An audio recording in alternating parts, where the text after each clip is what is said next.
Pak Aswin mau menambahkan? Iya, saya menambahkan hal yang sederhana, tapi saya pikir cukup efektif karena selama ini ya sejak pemerintahan yang terakhir ini, karena yang menjadi presiden ini bukan orang yang menjadi ketua umum partai, maka dia berusaha untuk membuat koalisi yang besar gitu.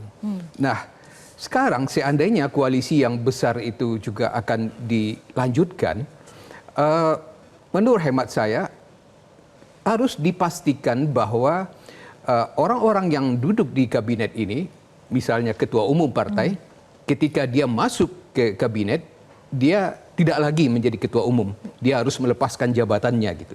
Ini terjadi juga pada masa lalu, misalnya pada masa Orde Baru dan pada awal reformasi. Jadi ketua partai nampaknya budayanya sudah dirubah, Pak Asfi. Kenapa? Untuk sekarang kan nampaknya budayanya sudah dirubah, tetap saja bisa double jabatan. Nah itu yang harus dihindari gitu. Jadi begitu dia menjadi anggota kabinet, dia tidak lagi menjadi ketua partai, orang lain yang akan menjadi ketua partai. Harusnya demikian idealnya. Harusnya demikian, dan itu yang harusnya dilakukan gitu.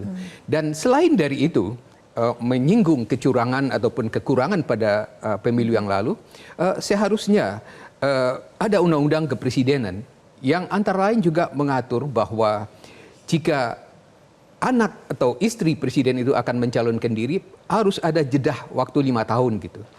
Baru yang bersangkutan itu bisa mencalonkan anak atau istrinya gitu. Nah ini hal-hal yang kekurangan yang terjadi pada masa lalu yang harus diperbaiki pada masa yang akan datang gitu. Tapi apakah memang zakon kabinet gitu ya, kabinet di orde masa lalu itu benar-benar berhasil sebetulnya di kala itu?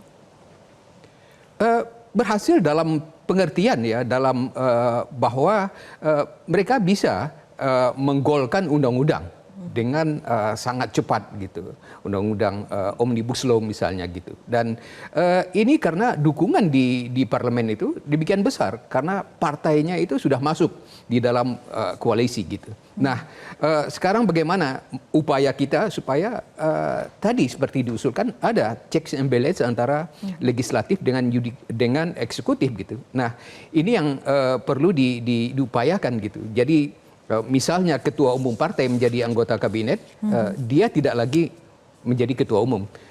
Seharusnya ya kesetiaannya kepada partai ketika itu sudah digantikan dengan kesetiaan kepada negara gitu harusnya.